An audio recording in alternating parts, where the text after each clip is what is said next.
Welcome back to JetBlue Park in Fort Myers, Florida, where 2014 spring training continues for the Red Sox.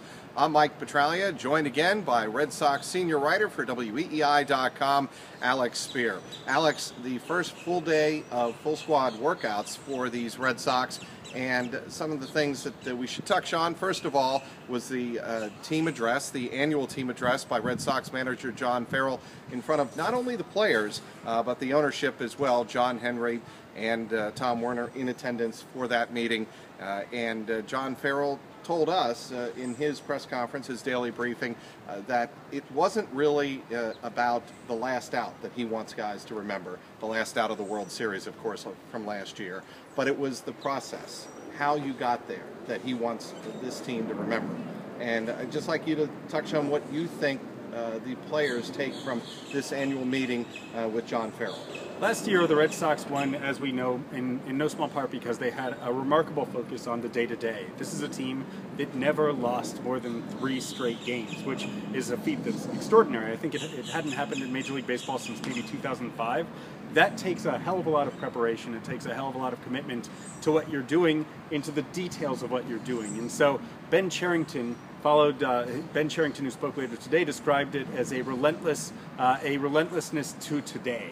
A real kind of embrace of doing the little things to make yourself better, to put yourself in the best position to win. And you know, we saw there being in just today in drills during spring training, there being an impressive element of commitment by the players who were involved. So there was a ragdoll drill in which Paw Sox AAA pitching coach Rich Savor slams kind of soft balls at various pitchers to kind of work on their reflexes. And the Red Sox starting rotation, the members of the Red Sox rotation, at least the 4 of them, Jake Peavy, John Lackey, John Lester, and Clay Buchholz were in a group together. They were so competitive at it. There may have been some wagers riding on it, right. And you know, they were diving. They were really working hard at it.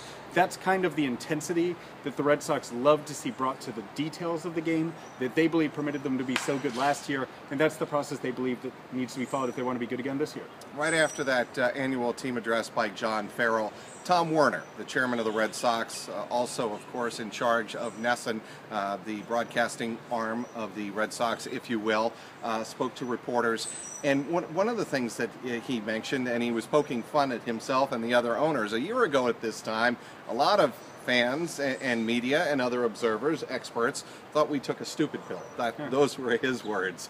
Well, you know, one World Series championship and 12 months later can change a lot of attitude. Do you think the attitude inside Red Sox ownership has changed? Yes, I think that they feel they certainly feel less embattled. There was a sense that they were being interrogated last year because let's not forget, not only were they coming off of the worst season that the Red Sox had endured in almost half a century, but the Terry Francona book had just come out, Francona, the Red Sox Years, in which members of the ownership group got crushed. And you know, this is not a year in which they've been embattled, in which they've been on the defensive. In fact, it's not just that they're coming off of a World Series title, but instead that they've been able to reconnect with the larger legacy of winning 3 championships over a 12-year period, which is something that no other organization in Major League Baseball can claim. So certainly there is a greater focus on accomplishment as opposed to failure. I think that that's undeniably clear for both the players who are back as well as for the team's owners. But again, you know, the owners, Tom Werner tried to echo that same theme, which you heard from everyone in the Red Sox organization today. Look forward, look forward, look forward. Another way that the Red Sox are looking forward, and Tom Werner addressed it. He was asked about the Jenny Dell. Oh, I thought you were going to say he addressed Chris Capuano, the real forward-looking part of the Red Sox. We'll get to that in just a moment, Alex, don't you worry. But in moving on, were his words, Tom Werner. He announced that Jenny Dell would be eventually moving on from NESN. The issue as it pertains to the baseball side of this, obviously she and Will Middlebrooks acknowledged on New Year's Eve that they were in a romantic relationship. Do you think that taking Jenny Dell out of the equation presents a little less of a distraction for Will Middlebrooks? Look, I don't think that it's really, I honestly don't know that it's a relevant storyline at all. Will Middlebrooks is a baseball player. Like other baseball players, he's in a relationship. like many other baseball players, the person with whom he is and was in a relationship was around the team a lot. That is not uncommon for professionals in this field. And Will Middlebrooks had a bad year last year. Whether or not you would connect. Certainly, Werner. So Tom Werner said that Nesson and Jenny Dell agreed that it would be a distraction for her to continue to cover the team. How that manifests itself, you don't know, I don't know, they don't know. The question is, who is Will Middlebrooks and what is he determined to do this year? Not about what is his Facebook status, right? And in this instance, Will Middlebrooks is someone who is young. He's 25 years old. We forget that sometimes. He's incredibly determined to be really, really good. He's come into camp this year certainly knowing that there were things that went awry last year, mostly physically, because he was injured at various times. That hindered his performance, that hindered his confidence, that hindered his production. He's determined to show that he's the guy who he was in 2012, a guy who's extremely talented, who Ben Cherington described as one of the few guys in Major League Baseball who you could look at as a right-handed hitter who's able to drive the ball out of the park from foul pole to foul pole. That's a pretty rare commodity. The Red Sox want to see if they can't get him to, if they can't put him into position. And Middlebrooks wants to see if he can't put himself in position to maximize that talent, because if he can, he's a really impactful player. Ben Cherington and John Farrell both made note of the conditioning program that Middlebrooks underwent in the winter. He does look bigger. He does look stronger. 12 pounds bigger. And 12 pounds bigger, indeed. So expect bigger things from Will Middlebrooks in terms of production in 2014. Certainly. Maybe.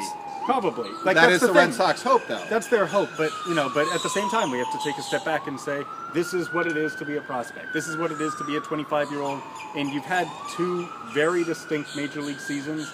And we don't really know which path is the one that he's going to be taking going forward. So that's one of the fascinating things about the Red Sox commitment to youth this year.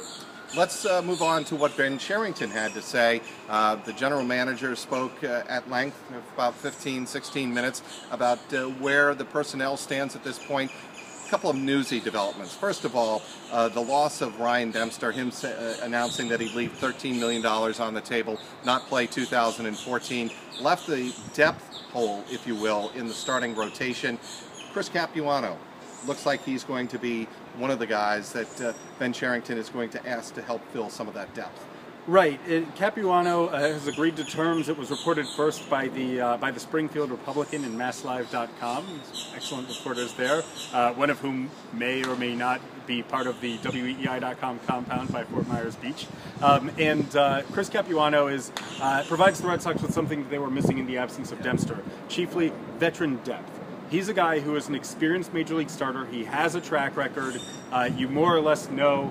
This is a guy who understands what it takes to compete when he doesn't have his best stuff. And some of the Red Sox depth options wouldn't necessarily qualify in that category yet. So Capuano gives them value in kind of being a guy who is a known commodity as that sixth starter. He does also have some relief experience, and in fact he's been pretty productive as a relief pitcher, an ERA in the mid-3s as a reliever, and he's been really, really tough throughout his career against left-handers. I think I'm in the ballpark when I say 231 average, 288 OBP by lefties against him in his career, so he would have value even if he's just a depth starter on the Major League roster, taking the spot that had been identified for Ryan Dempster. Another bit of a news angle, a news development here on Thursday, day 4 of spring training with the Red Sox, pertains to someone who's taking a bit of an informal batting practice session here inside JetBlue Park right now. That's David Ortiz. I know you reported just a few moments ago, actually, that there have actually indeed been some talks, but no contract proposal. Very good sign, significant sign. How do you rate it, Alex, in terms of the Red Sox and David Ortiz finally sitting down?